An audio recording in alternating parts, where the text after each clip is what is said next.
Okay, boys, what do we got? Have we checked the consul personal records yet? I want to know who's he been talking with, who's he been dealing with. Okay, come on, give me the story. Any demands? Any fingerprints? Have we interviewed the staff?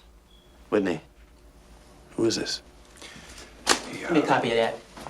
James Carter, FBI. Warren, he's here for the special assignment. Oh, I'm Agent in Charge Warren Russ. It's good to have you on board. Well, Carter, your particular assignment is considered G-14 classified. Now, why don't you and I take a walk and I'll fill you in. Okay, Warren.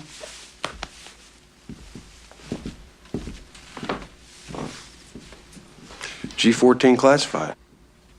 That's good.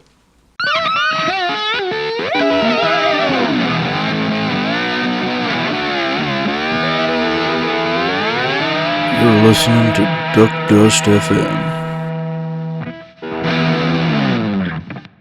The Mandalorian. The show that launched Disney Plus. The show that briefly lifted Star Wars out of the depths of the sequel trilogy until certain people pulled it back down, possibly to even deeper than it was before. I'll save my thoughts on the show as a whole for another time, but before we get into the episode, let's talk about what led up to it. So back in 2020 or 2021 or 24 or whatever, Mando Season 2 ended with Din Djarin completing his mission by returning Grogu,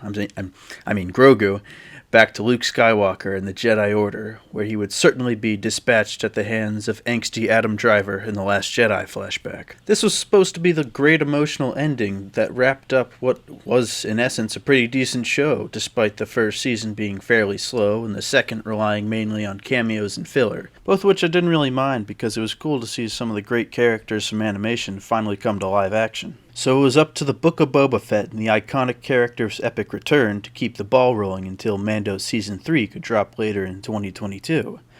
That is, until it was delayed for improvement. But unlike pretty much anything else in Disney, this may have been a good thing.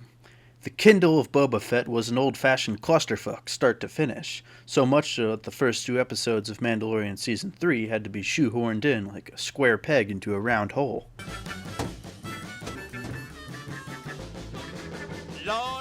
What we got was an elementary collage of contrivances and Disney-fied bullshit. A lot happened, but in short, Luke gave Gogurt a choice between becoming a Jedi or continuing the show.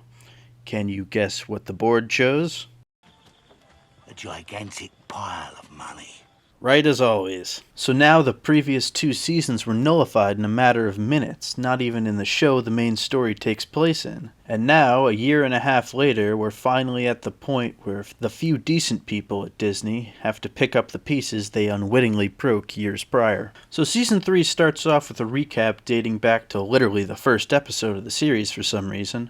We'll get to my theory on that in a second. But then it goes into this sequence where a decently large group of Mandalorians are having an initiation ritual for a young foundling and are attacked by the crocodile from Lake Placid, right before Mando Ex Machina comes in to save the day, right in time for the title sequence. Then over the next few minutes, we basically get every clip that Disney put out in marketing the show and some meandering back on Navarro, where Apollo Creed tries to sell Mando a timeshare. Can my timeshare condo turn into a profit? What kind of cash flow can I realize from my investment? The answer might astonish you. Fuck, I'd take it. Next, we finally got the answer to one of the most anticipated questions of the past 2 years. The Gina Carano question. Somehow Cara Dune went to a nice big farm upstate. And that's pretty much how they answered it. At least she wasn't killed off screen, though I imagine that's what the overlords intended.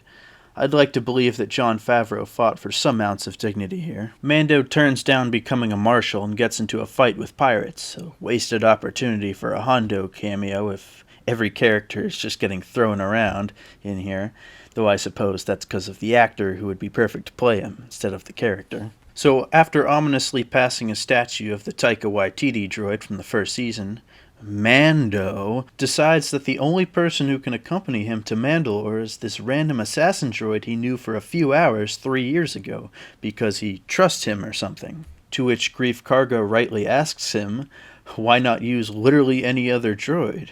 It's not like this was R2-D2 or C-3PO, the former of which was sidelined for an entire Star Wars movie until the end. I'm just speculating, but this does seem like a convenient cover for a director who's had nothing but bad press from his own failures over the past few months. Yes, I know Love and Thunder came out before, but don't tell me Disney didn't see the writing on the wall during Waititi's disastrous production. Directors need to be controlled sometimes. The next 10 or so minutes of an already shortest episode in the series, an 8-episode season, are spent reviving Taika Waititi's career. And like the last few years of it, it flailed about wildly, looking for anything with life to destroy. The episode wasn't a complete waste of time, though. The conversation with Bo-Katan, being played to perfection still by the always great Katie Sackhoff, was entertaining enough to get me invested in how her and Mando's fight over the Darksaber will come to a climax over the season, as well as the future of Mandalore. The space battle through an asteroid field was also a good callback to Empire Strikes Back and Attack of the Clones, respectively, as well as a nice Rebels callback with the time-traveling space whales that are surely going to introduce Ezra Bridger into live action in the upcoming Ahsoka series. Mando seems to be set up to go on some sort of a redemption arc for exposing who's under the mask this season, and the irony and metaphors couldn't be more abundant. The helmet certainly came off in apathy nukes like Book of Boba Fett and Reva Nobi, and drove loyal fans like myself back into the caves which we collectively crawled into during the sequel trilogy. Disney had been exposed for what it became, a lore and magic exterminating leviathan that pumped out content like slave labor iPhones. Or Disney movies. To the point that when supposedly decent projects like Andor finally came around, everyone was so burned out and careless that nobody bothered to watch it, and it came and went. I legitimately hope that Lucasfilm can turn the ship around with this one and get back to the path they started on with Season 1 and 2 of Mandalorian. Because I actually want this show to be good, like any other Star Wars fan, but they have dug themselves in a pretty deep hole, and it's going to take almost a miracle to get out unscathed. I'll give the first episode a 5 out of 10. Not great, not terrible. But I hope that our canon saviors in Favreau and Filoni don't spend multiple episodes meandering on ultimately meaningless side missions and filler, and just get right to the meat of Season 3's story. You do that, and there's a slim chance Star Wars could ever so slightly be once more lifted out of the darkness. We'll find out next week. Don't fail me again. Fucking like and subscribe for duck's sake.